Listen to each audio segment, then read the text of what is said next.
before Africa hosts the COP27 in Sharm el-Sheikh later this year, is another opportunity to amplify African positions around the climate agenda. While we discuss the impact of COVID and climate, Your Excellencies, the African continent is still plagued with vicious and cyclical conflict. Data has told us that 10 of the most prolonged and catastrophic conflict situations globally are on the African continent.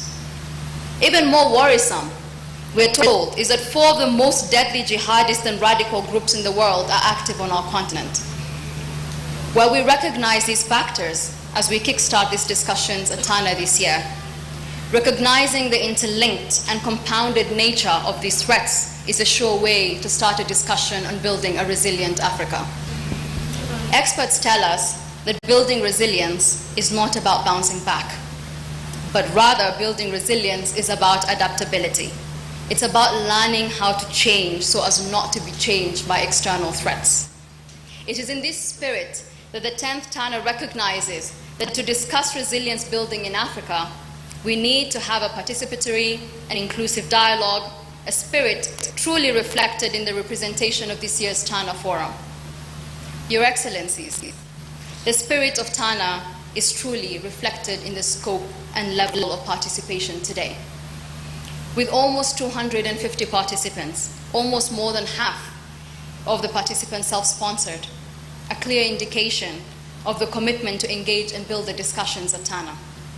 In light of this, I have to remind us all of the spirit of TANA. The TANA spirit is a spirit of open, frank, candid, and participatory discussion.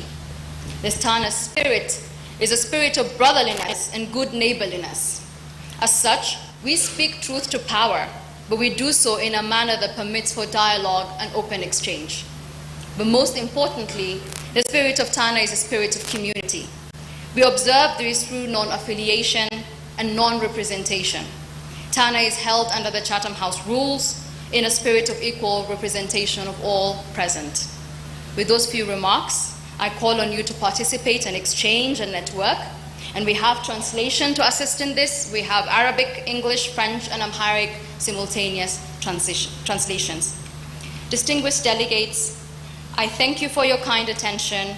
And on that note, allow me to assume my role as the moderator for the 10th TANA Forum opening session. Your Excellencies, I call on you to join me on stage so that we may discuss and engage and have this open morning discussion open. I thank you.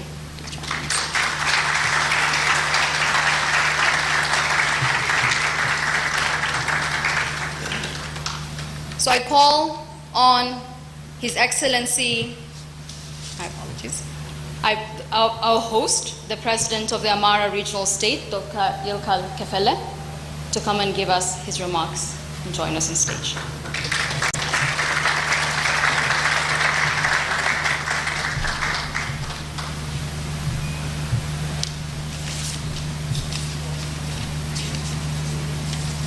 Thank you very much. His Excellency Dr. Abiy Ahmed, Prime Minister of the Federal Democratic Republic of Ethiopia, His Excellency General Abdel Fattah al-Burhan, President of Sudan, Her Excellency Ms. Jessica Rose Epil Alupa, Vice President of the Republic of Uganda, His Excellency Mr. Hamza Abdi Bare, Prime Minister of the Republic of Somalia, His Excellency Mr. Dammaka Makonnen, Deputy Prime Minister and Foreign Minister of Federal Democratic Republic of Ethiopia, His Excellency Mr. John Dramani Mahama, former President of the Republic of Ghana and Chairperson of the TANA Forum Board, His Excellency Mr. Hailemariam Desalegn, former Prime Minister of Ethiopia. Honorable delegates, distinguished guests and participants, ladies and gentlemen, on behalf of Zamara Regional State, I feel honored and privileged to welcome you all, Excellencies, honorable and distinguished guests to this beautiful city of Bahar Dar.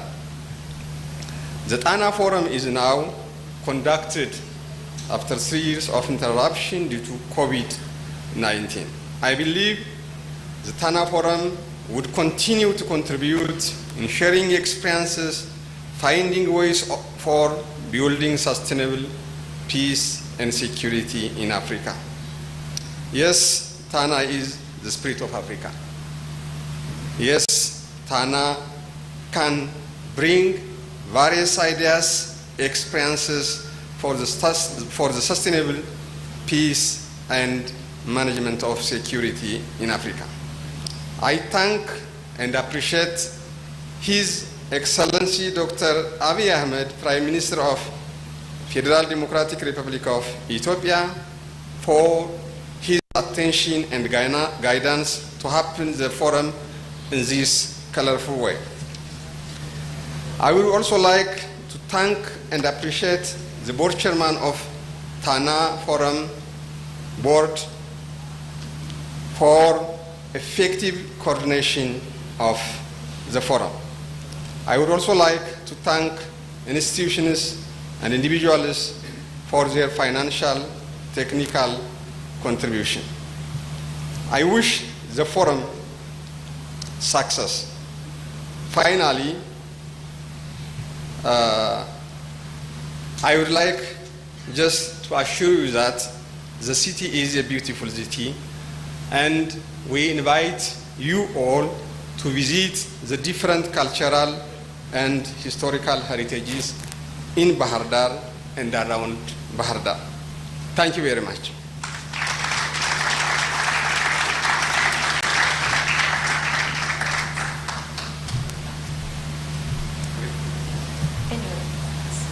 I thank you, Your Excellency. Please, can we give him one more hand? Thank you. Appreciate it. And there was no better way to have made the perfect introduction than to also welcome and thank our host, our chief host, the Prime Minister of the Federal Democratic Republic of Ethiopia, His Excellency Abiy Ahmed, to open the ceremony this morning. Your Excellency.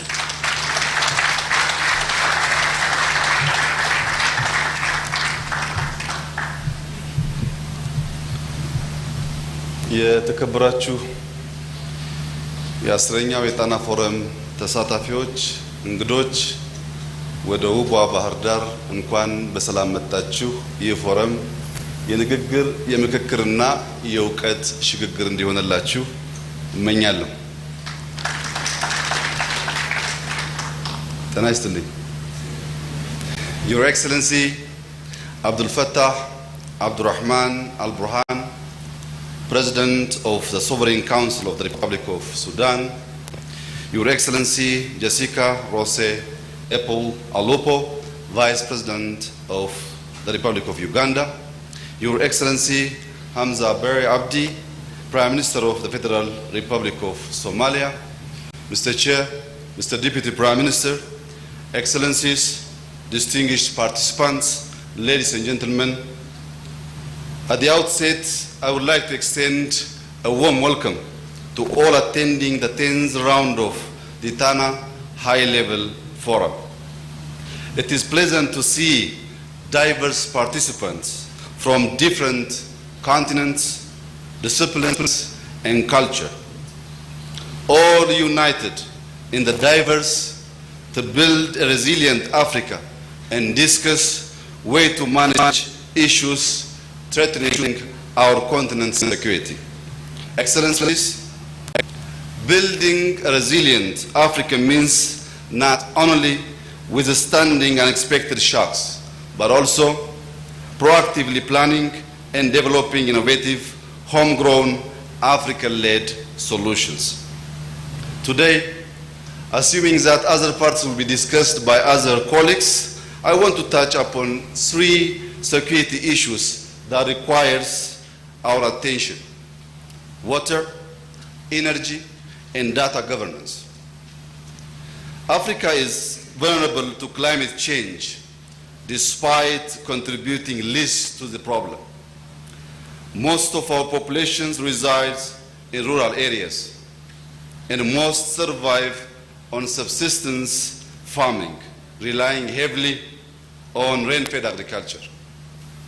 Today, 1 in 3 Africans experiences water scarcity.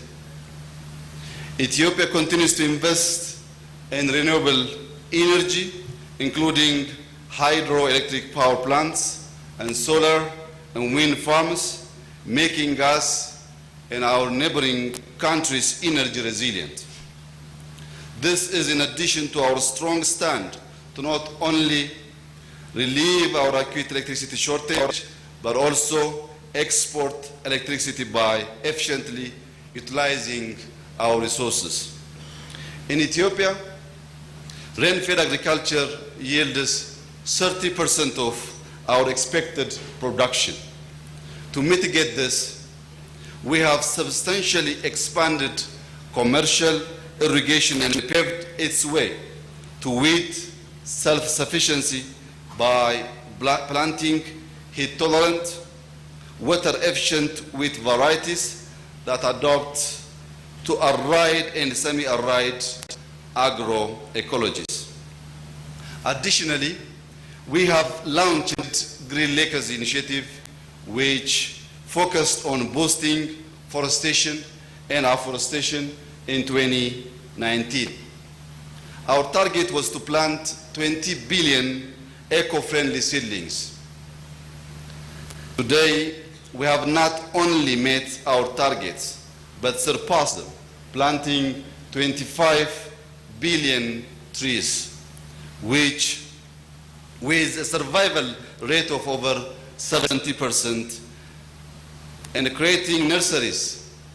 We have created over 125 nurseries across the country with the potential of producing 8 billion seedlings. The initiative has also created close to 1 million jobs. Ethiopia will continue to forge a sustainable system of green living, green behavior, and green economy. As communities grapple with climate change and its implications, governments are experiencing the impact of the energy crisis. Increases in the price of oil and gas and disruptions in energy supply chains, which strongly highlights the urgent need of innovative solutions. The Ethiopian government is making significant policy interventions along that line. Recently, we have adopting policies to create emission-free transport system, including supporting policy intervention in the adoption of electric vehicles. Excellencies, we cannot discuss security without technology. New technologies shape international relations and may cause vulnerabilities in the areas of digital and technological sovereignty. While technology's economic, social, and labor implications are apparent, we need to start producing strategies on the geopolitical dimension of technology, ensuring we influence standards in a way that corresponds with African values and enable us to participate in innovative emerging technologies. Thus, a Pan-African data governance strategy must be considered to help the continent realize an African single market for data, aligned with the African Union Agenda 2063. Excellencies, I want to call upon governments, development institutions, and non-state actors to collaborate and strengthen our analytical capacities and adopt artificial intelligence and big data for more competitive Pan-African digital economy. I especially want to applaud the youths who have shared their perspective on security through their essays and reiterate that African youth should be integrated into decision-making process to ensure we create the resilient, diverse, equitable and inclusive Africa we want. I wish you all a pleasant stay in this beautiful, magnificent city of Bardar and a successful deliberation. God bless you all.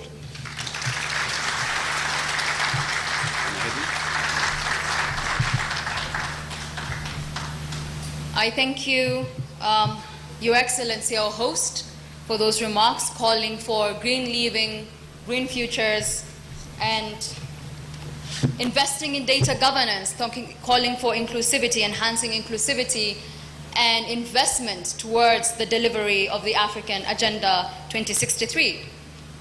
So next I would like to call on the head of state of the Republic of Sudan, His Excellency Abdel Fattah al-Burhan, to come and share his remarks with us. Your Excellency.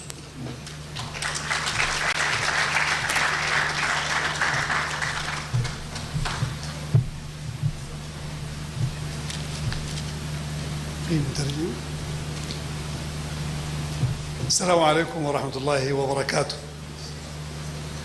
السادة أصحاب الفخامة والسمو، يسرني أن أخاطبكم وأنا سعيد جدا أن أكون بينكم.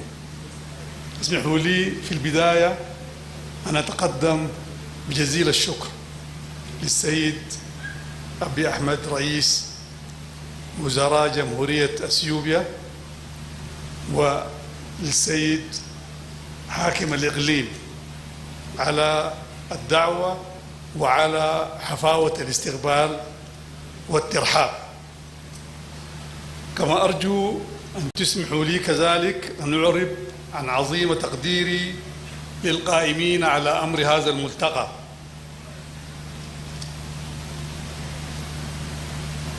هذا الملتقى الأفريقي الذي يناقش القضايا الأفريقية السياسية والأمنية بعمق حتى نستطيع أن نصل إلى جذورها. أيضا هذا الملتقى يؤطر ويضع حلولا أفريقية واقعية وقابلة للتطبيق، وهذا المنهج يحقق شعار الحلول الأفريقية للمشكلات الأفريقية. إن جمهورية السودان كدولة فاعلة في محيطها الإقليمي ظلت حريصة على المشاركة البناءة في فعاليات ملتقى تانا منذ إنشائه، ونتطلع إلى وصول هذه الدورة لمخرجات إيجابية تسهم في تحقيق الأمن والاستقرار في المنطقة وتعزز نمو ورفاهية الشعوب. تنعقد هذه الدورة العاشرة لمنتدى تانا رفيع المستوى حول الأمن في أفريقيا في ظل تداعيات جسيمة خلفها انتشار وباء كورونا والتحديات المتعلقة بالسلم والأمن ومخاطر تهدد الأمن الغذائي مع انتشار الكوارث الطبيعية الناتجة من التغييرات المناخية. كل ذلك أدى إلى تهديد الاستقرار في مناطق كثيرة من قارتنا. لذلك نشيد بهذا التجمع الأفريقي الفكري الذي تتكامل فيه الرؤى وتتوحد فيه المفاهيم ويدور فيه نقاش مثمر بهدف التوصل إلى أفضل السبل لمخاطبة جذور مشكلاتنا الأفريقية المتنوعة بقصد رفع مقدرات الاستجابة للتغلب على الآثار السالبة لهذه التداعيات والآثار. سيد الرئيس، حضور الكرام، ظل السودان يقوم بدور محوري في منطقة القرن الأفريقي لما له من موقع جيو استراتيجي ولإيمانه بمبدأ التعاون وقناعته بمنهج التكامل بين دول الإقليم وكذلك بينها وبين الأقاليم الأفريقية الأخرى. ويعمل السودان بوصفه الرئيس الحالي لإيجاد على تمتين أواصر حسن الجوار وحسن العلاقة بين دول الإقليم. حضور الكريم، واجهت مسيرة الانتقال في السودان تحديات وتعقيدات كثيرة، إلا أن المؤشرات الآن أضحت أكثر إيجابية وتدعو للتفاؤل وتبشر بقرب النجاح في الوصول إلى وفاق بمشاركة معظم القوى السياسية والمجتمعية وأطراف السلام. كل ذلك يقوي من الضمانات التي تكفل استقرار الفترة الانتقالية وتمكن الجميع من تشكيل حكومة مدنية تدير البلاد وتهيئ المناخ وتتخذ التدابير اللازمة لإقامة انتخابات حرة وشفافة في نهاية الفترة الانتقالية. من جانبنا نؤكد على مواقفنا الثابتة التي أعلناها والتي تقضي بانسحاب وخروج المؤسسة العسكرية من السجال السياسي لتتفرغ لأداء مهامها الأساسية في حماية وصيانة أمن وسيادة البلاد. في الختام، نأمل من هذا المنتدى الذي يضم العديد من الفاعلين في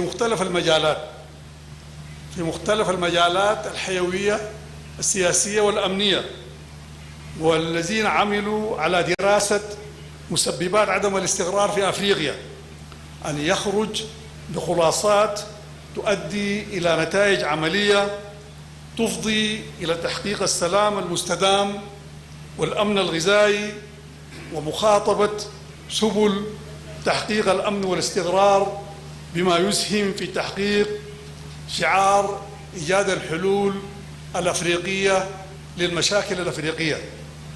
أكرر شكري للسيد رئيس وزراء جمهورية اثيوبيا على هذه الدعوة، وأيضا شكرنا لإخوتنا جيراننا هذا الاستقبال الدافئ الذي من فك يؤسس ويؤطر لعلاقات مستدامة يحتاجها شعبينا. شكرا جزيلا.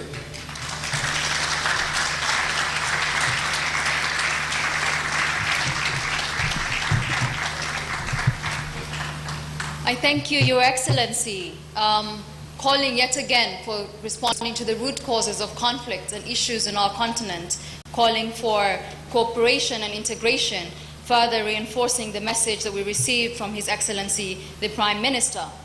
And with that, I would like to move down the list. We have a list of incredible dignitaries who are here today who would share their reflections with us, and therefore I call on Her Excellency, the Vice President of the Republic of Uganda, Her Excellency Jessica Alupo.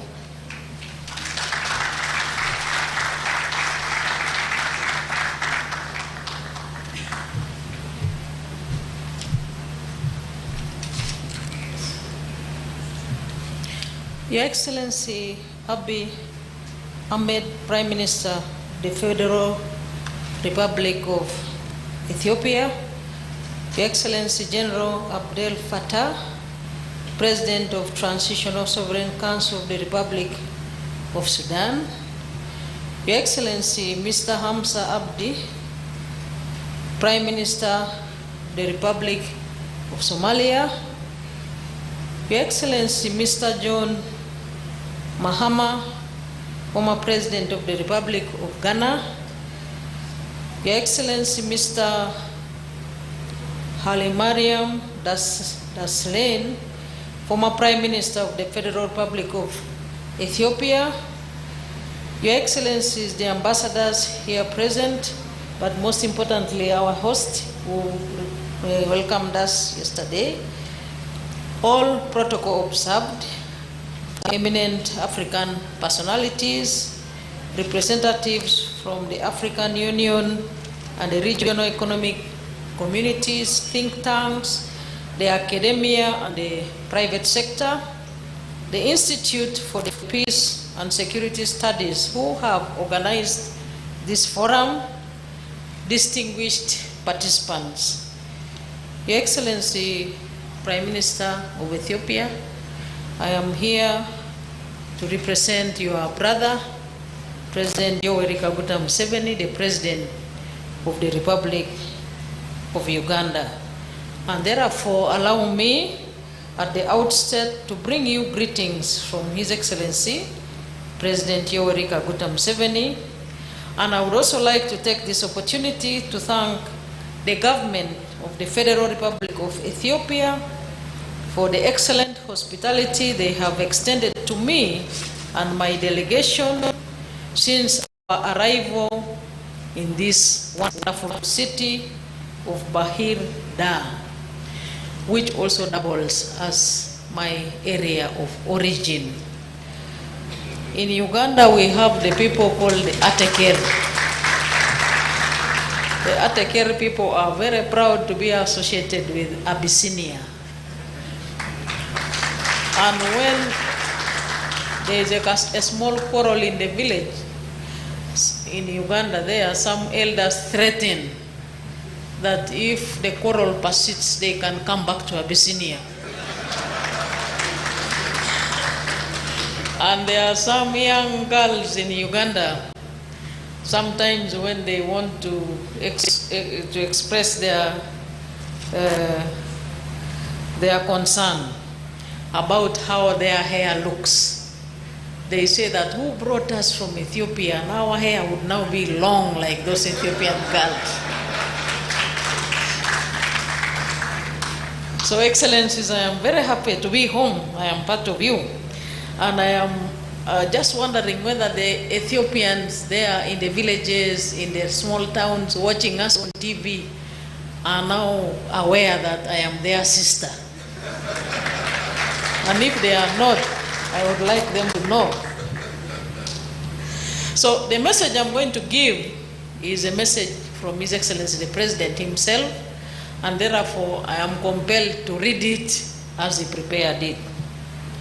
For instance, Uganda greatly appreciates the invitation to this high-level forum on security in Africa, where we together get the opportunity to engage and explore African-led solutions.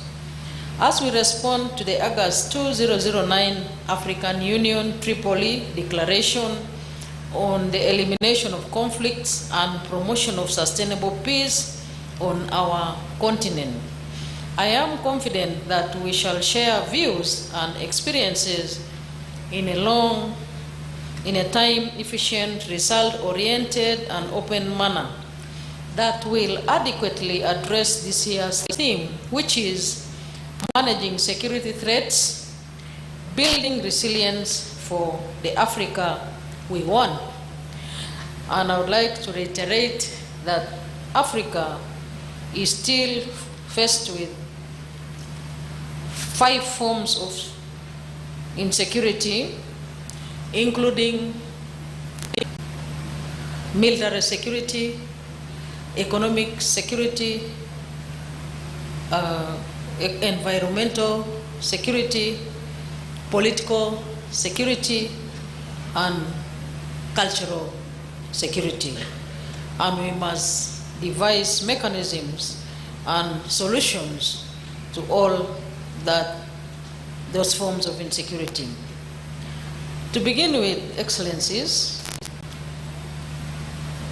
unconstitutional changes of government is a matter of concern to Uganda.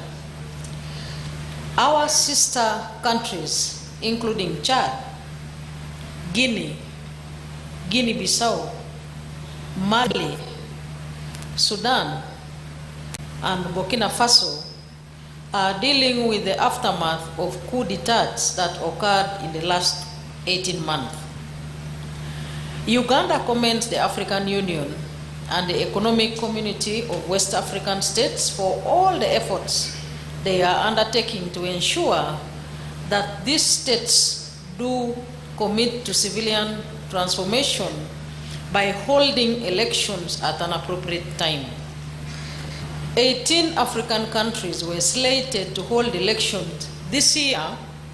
This has undoubtedly been a measure of the continent's resilience in as far as building democratic governance is concerned. We congratulate all those who have successfully and peacefully held their elections and wish the same to those countries yet to hold their elections. Uganda as well commends the Southern African Development Community for their diplomatic efforts in Eswatini, where they are struggling to establish a national dialogue process after months of tension in that beautiful kingdom. On global security affecting the continent, radical extremism has been on the rise in the world. According to the African Center for the Study and Research on Terrorism for Africa, the activities of terrorists and violent extremists have been on an upward trajectory and are reported in the Sahel, Lake Chad Basin, Great Lakes region, and in the Horn of Africa by armed actors such as Boko Haram, Al-Shabaab, the Lord's Resistance Army of Joseph Kony, and the Allied Democratic Forces, which is affiliated to the Daesh, among others.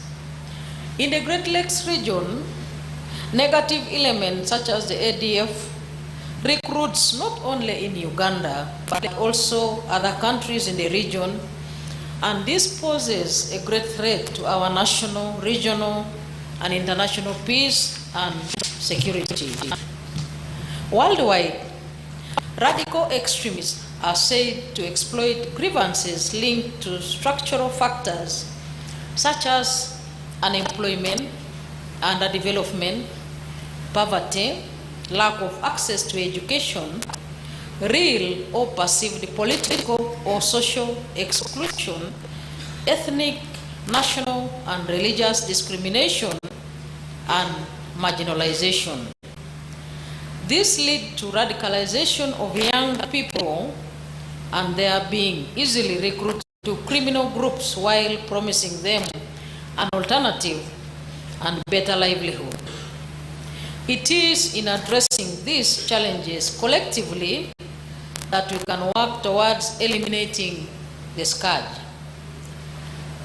Excellencies, ladies and gentlemen, the Russia-Ukraine war is raising the cost of staple food at a time of an extreme food insecurity in many parts of the world, including Africa. Some countries on our continent are experiencing food insecurity, while others are experiencing famine-like conditions. We should work towards reversing this trend. On COVID-19, in the context of peace and security on the African continent, it was predicted that the impact of COVID-19 would be particularly catastrophic in the African continent. However, over the last 24 months since the first COVID-19 case was diagnosed in the African continent, on 14th February 2020 in Egypt, the pattern has been one of resilience. I congratulate the African countries in the fight against COVID-19. Now we have to deal with the manufacture of our own vaccines and scientifically prepare for any unforeseen epidemics. On climate change preparedness, adaptation, and financing, I note that the global efforts to address climate change continue to fall short of what is required to keep the Paris Agreement temperature goal well below 1.5 degrees Celsius. Last year's global negotiations resulted in some gains. For example, financing for adaptation and curbing deforestation. Commitments to curb greenhouse gas emissions remain insufficient, as do financing commitments to help developing countries to adapt to climate change. In less than a month from today, Egypt will be hosting COP27. billed as the Africa Corp. Africa should seek for opportunities to secure meaningful commitments to its agenda. Africa has long been clear about its climate priorities. The region needs financing to support adaptation, as well as technology transfer and other forms of support. Africa is acutely aware of the need for climate action, but such action should also support the region's development and industrialization ambitions. That will require skills and capacity development, green jobs and investment. At 27, Africa needs to push for concrete action and more ambitious commitments around climate change financing. Excellencies, on oil and gas, there is need to support African countries in commercializing their oil and gas reserves, because this will provide funds for some of the countries like Uganda, which have these resources, to develop and invest in a more renewable energy sources and the achievement of energy access for all their people. In addition, liquid petroleum gas from such projects will be key in providing a cleaner cooking energy source that will save forest cover, which is being lost rapidly to charcoal burning and firewood. On functional relevance of existing peace and security institutions and normative frameworks at regional and continental level. The Peace and Security Council, the most visible component of the African peace and security architecture to date, supported by the Commission, a panel of the wise, a continental early warning system, an African standby force, and a special fund, is yet to deliver the expected dividends. Among other things, the objectives of the Peace and Security Council are to promote peace and security and stability in Africa in order to guarantee the protection and preservation of life and property. African countries have a cultural heritage with huge potential to facilitate and promote social cohesion and sustainable development in the region. Lakes, rivers, game parks, which cut across African countries, should be a source of unity as opposed to being a source of conflict. The challenge is to build on this varied cultural heritage and help fledgling economies benefit from sustainable development. Africa's cultural environment requires the strengthening of institutional and individual capacities. In this regard, Africa's partnership with UNESCO can be an opportunity to help strengthen policies and professional capacities necessary to ensure the effective protection, safeguarding, and promotion of heritage. Secondly, respect for cultural identities and the development of viable cultural and creative industry as drivers for growth and peace. Third, efforts to combat prejudice, racism, and discrimination on the account of tribe, gender, creed, age, color, etc., and to foster reconciliation and new ways of living together, undertaken in the context of International Decade of People of African Descent. Excellencies, as I come to a close of my remarks, I wish to share with you some of the concrete actions Uganda has taken in managing security threats and building the resilience for Africa we want. First, regarding the coup d'etats, Uganda remains categorical that coup makers have no right to interfere with Africa's destiny. We are supportive of the African Union minimum position of outlawing these coups. As President Museveni has clearly put it, Uganda believes in election of one person, one vote, and by secret ballot at regular intervals. We strongly believe that this minimum set by AU is a good one. Secondly, we have enhanced compliance with continental, regional, and national laws to address threats to constitutional order. Uganda believes that peace efforts must be like the Christian Trinity, involving the three levels of internal players, regional players, and international players. In a bid to address global insecurity, our view has been to engage the youth and keep them away from being lured into violent extremism and fundamentalism. In this endeavor, the government of Uganda has adopted both hard and soft approaches to deal with terrorism and radicalism.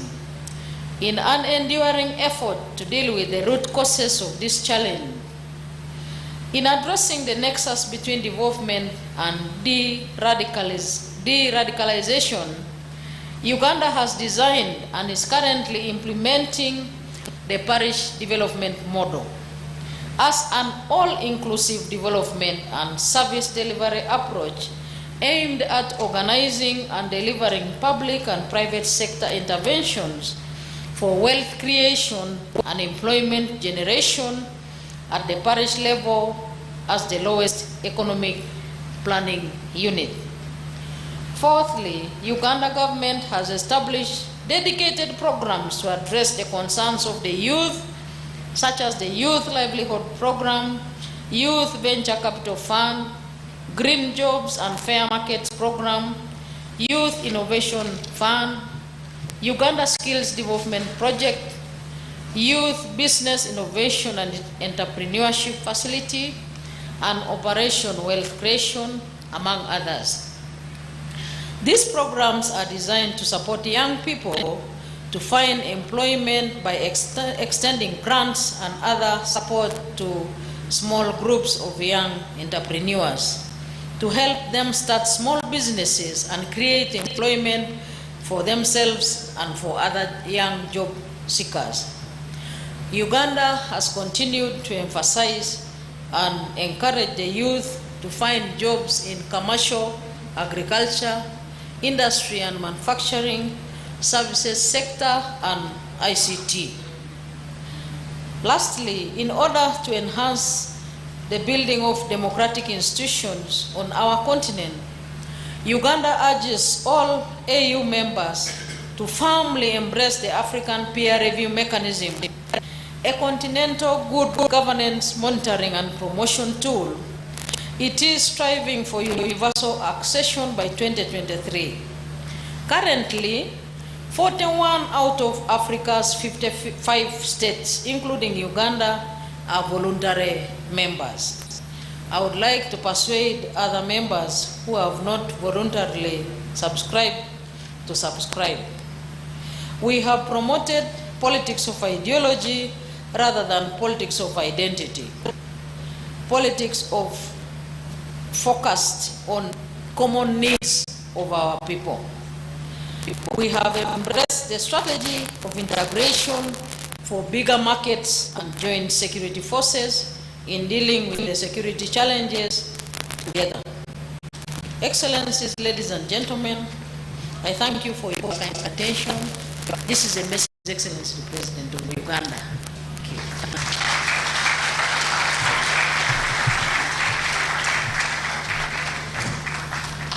Your Excellency, thank you for walking us through the threats that this continent is facing and the steps that Uganda is taking towards attaining the Agenda 2063. As you can tell, the messages this morning are very much aligned, calling for integration, cooperation, and working towards green futures and enhancing engagement of our youth. And lastly, I would like to call on His Excellency the Prime Minister of Somalia, His Excellency Hamza Abdi Barre.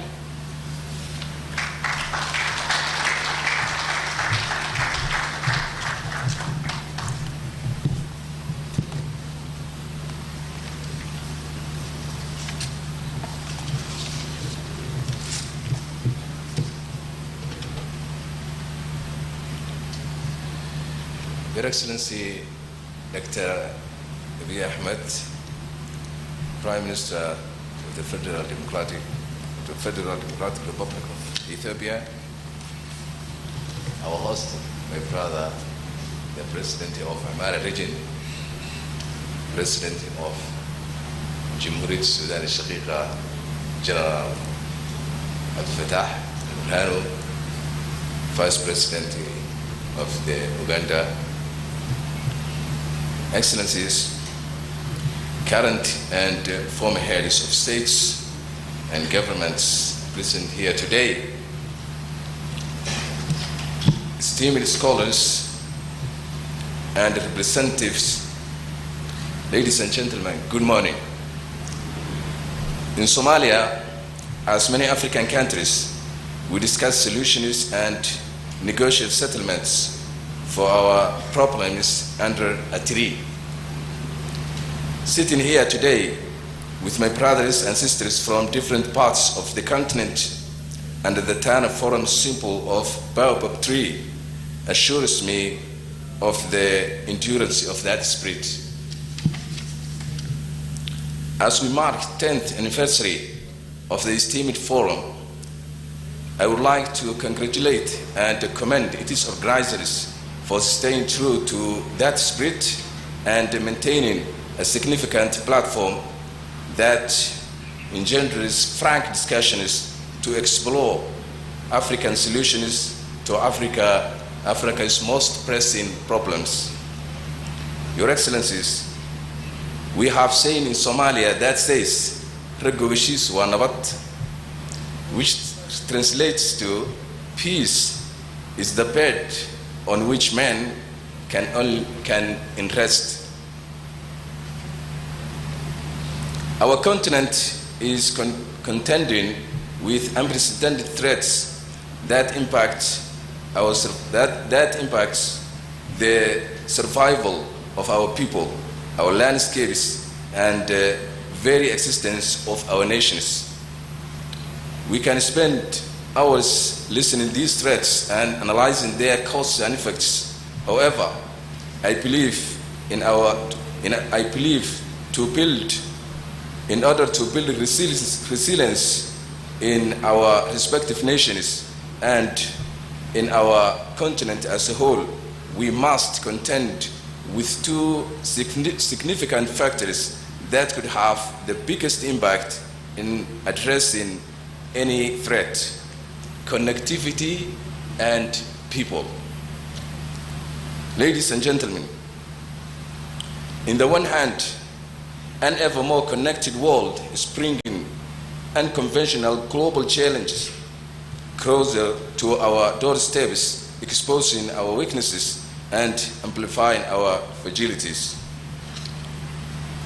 In the other hand, the lack of connectivity in our continent and in many cases within our nations as well is hindering our ability to pool our resources and individual advantages to respond to challenges adequately and collectively.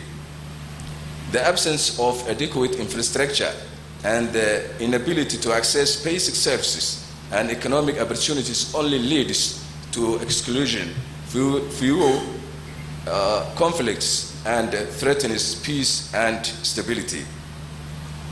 And as the COVID-19 pandemic demonstrated, infrastructure connectivity can play a significant role in preventing emergencies from becoming endemic. Therefore, we must underscore the importance of the connectivity in realizing our aspiration for sustainable peace and security. Your Excellencies, ladies and gentlemen, here in our rich continent, the most significant asset we own is our people. Yet, climate change is posing existential risks to every living being, driving food insecurity,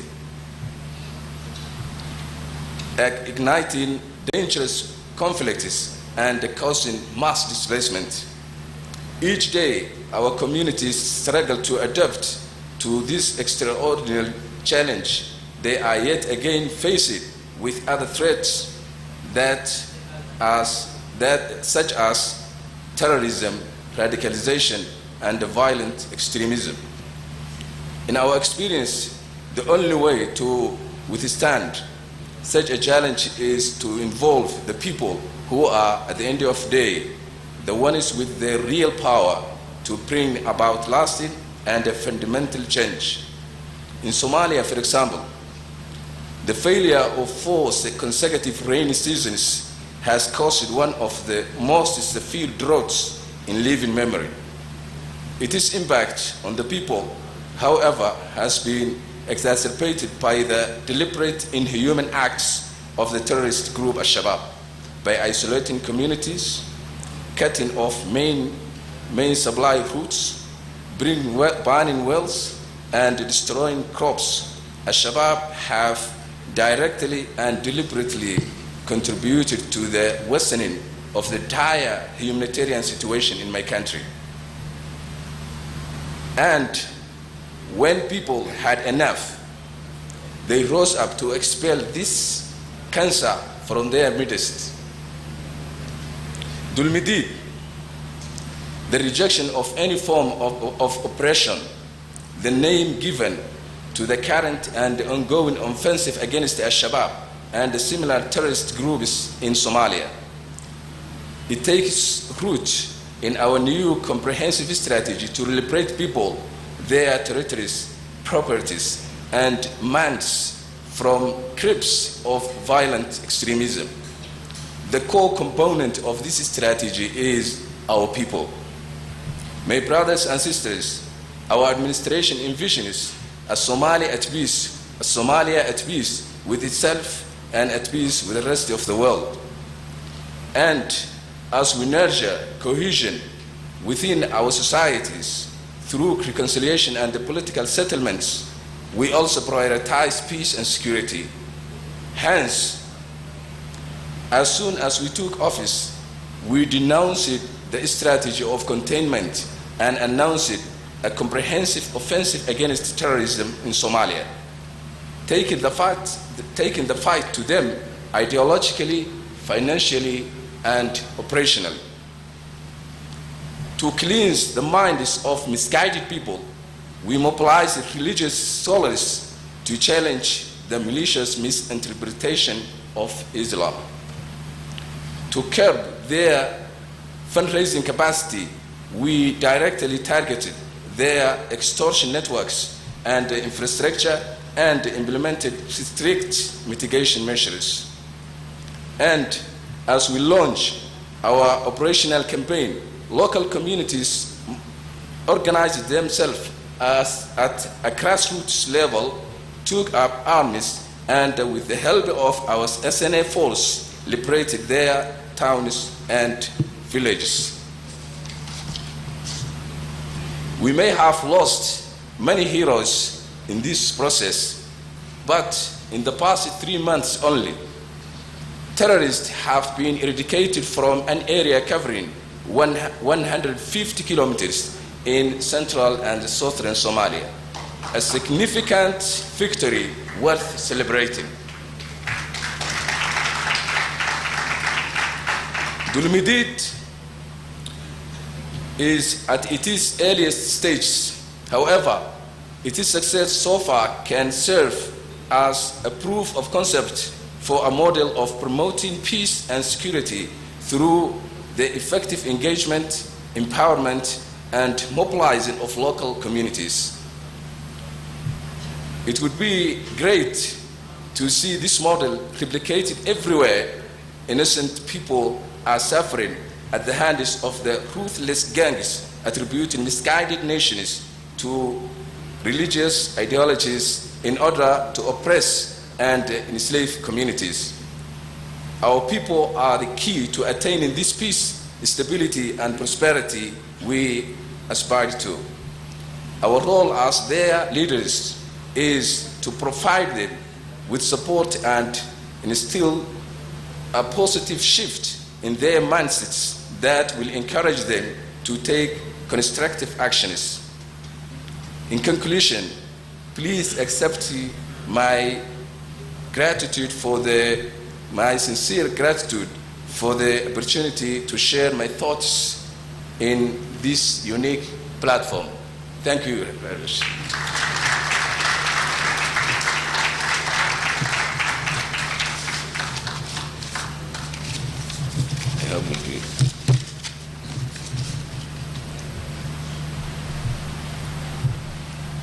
I thank you, Your Excellency. A lot of reference has been made to the challenges and the interlinkages, and we will have a moment to hear from the TANA Board Chair, His Excellency John Mahama, this afternoon on the state of peace and security in Africa. Your Excellencies, in my culture, it is impolite to speak after the elders have spoken, but it is also impolite to not thank your host as a means of rounding the discussion. So I want to take one last opportunity to thank Your Excellency, the Prime Minister, for your presence today, the support that we have received from your government and the people of Ethiopia, and the presence that we have had from the Ministry of Foreign Affairs right from the start. This would not have been possible without your support and engagement. So we thank you. So with those few remarks, I think we were going to have a bit of a longer break, and we will be back by 12:45 to start the next session. But kindly do have your seats, and let's let our dignitaries be escorted out.